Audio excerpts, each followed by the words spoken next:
Hi guys, it's Nicole, and today I am going to be working with a free sketch from Scrapbook Generation. It is from April of 2014, and the sketch was provided through an online magazine that they used to offer for free. The magazines are still available on their website, so you can go on there and you can read them or download the sketches and stuff like that. I want to say over a year ago, I had participated in a challenge where a lot of us that love their sketches were working through the sketches from the magazine, which was called Create.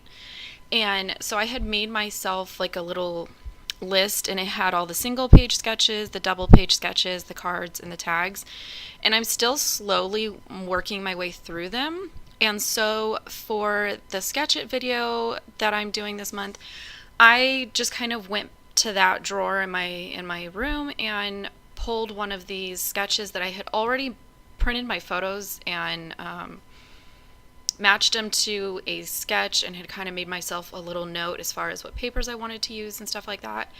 And then because of it, just kind of worked out with the timing for this, that on Scrapbook Generation's Facebook page they were also doing a challenge where you posted a picture of photos that you wanted to use, and then you posted a picture of the supplies that you wanted to use, some more like finishing touches type supplies, and then your final results. Basically just kind of showing how you can take it step by step, and not necessarily have to sit down and do a layout all in one go or whatever.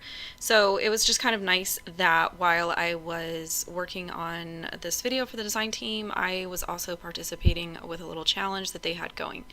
And I think the reason that this sketch was sort of still in my to be worked pile is because it's just not my favorite sketch, and I think it's just because of the way that I tend to like my photos lined up.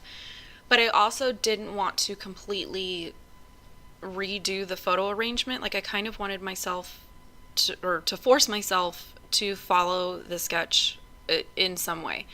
I think that by doing stuff like that, you can kind of learn more about your personal style, what things that you don't like, things that you do like, things that you will end up switching. And I ended up rearranging my photos quite a few times, and I almost wish that I had gone with my original layout that I had done. I ended up going with what you see here, and it doesn't really bother me that I kind of have these gaps of trapped white space or whatever people call it. It doesn't bother me. I have always said, I do what I like, and I don't necessarily feel like I have to follow some sort of design principle or anything like that. I will tend to rely on a sketch, because typically on a sketch people have kind of already figured out what visually looks good as far as where your title goes or your journaling and stuff like that. So I do tend to reference a sketch as far as things like that. I had used super old My Mind's Eye papers. My Mind's Eye could do no wrong for me in, I want to say, like 2011, 2013 type of era. I just loved how you could pull a couple sheets from one collection and they would match papers from another collection, because they would put out, 4 lines all at once that used the same sort of color scheme. And that was just something that my brain really enjoyed using. And so I have a lot of My Mind's Eye sort of stored and stashed in my room, and I have so much of it that I don't really feel like I'm using it up or anything like that. I mean, I feel like even I pulled 8 or 9 full sheets of pattern paper to do this layout, and I barely made a dent in that. So a lot of times I will do that. If there is a sketch that I am just not loving, or I'm not feeling super motivated about, I will pull papers or a collection or a certain supply that I really like or I'm really comfortable using, and it sort of takes the creative block away a little bit, and I can just kind of focus on the aspects that I do like and kind of go from there. This particular sketch, I did stick other than moving my photos around a little bit, I did stick very heavily to where they had the banners depicted and things like that. I don't remember if there was any stitching shown. If there was, I chose to skip that because I was just trying to get stuff done.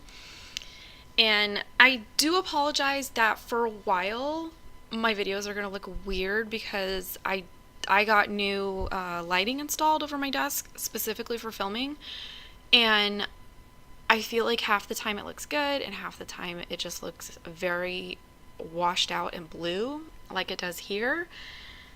So I'm still kind of trying to work my way through that. But at least now you can see everything is lit from like left to right and I don't have like random lamps here and there. So that's nice.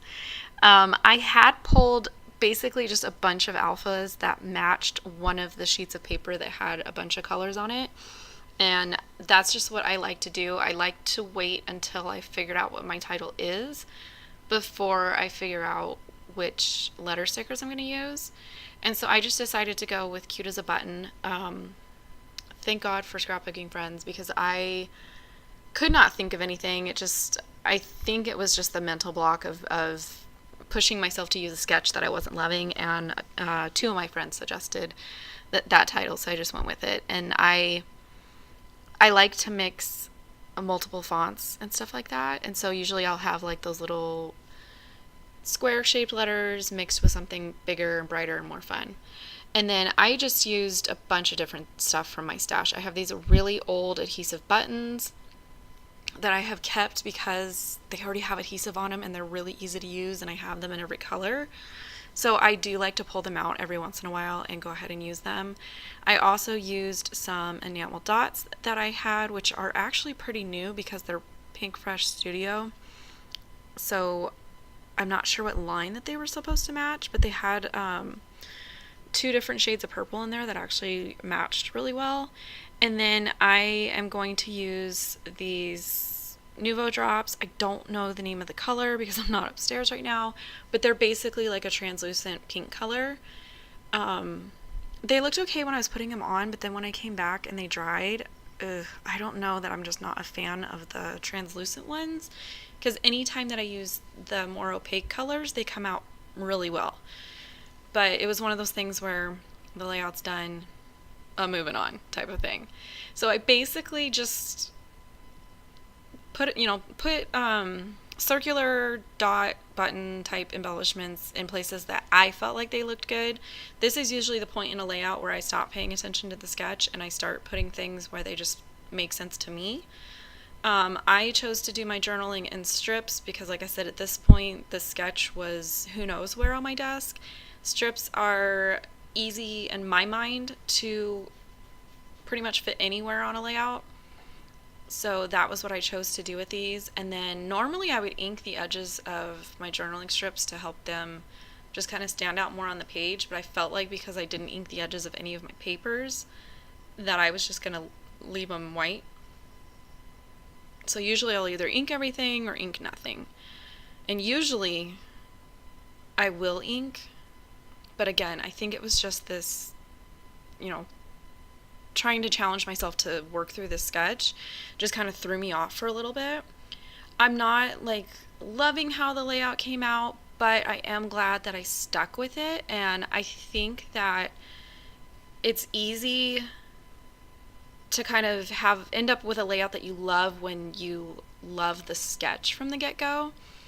So I do think it's kind of important that if you are challenging yourself to use a specific sketch, or maybe you're working through a class that has sketches and it's, you've come across one that you're just not instantly inspired by or instantly loving, to just kind of continue to work through whatever your personal process is and have that sort of guide your way through a sketch that maybe isn't your favorite.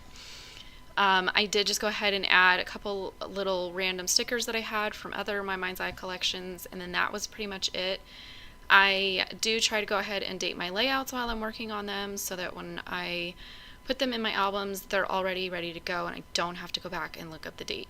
So here are some still photos of the layout, And I will be back next month with another layout for the Crafty Maven Getaway. My channel link is provided below if you guys want to head over to my channel and check out other videos throughout the month. Thank you.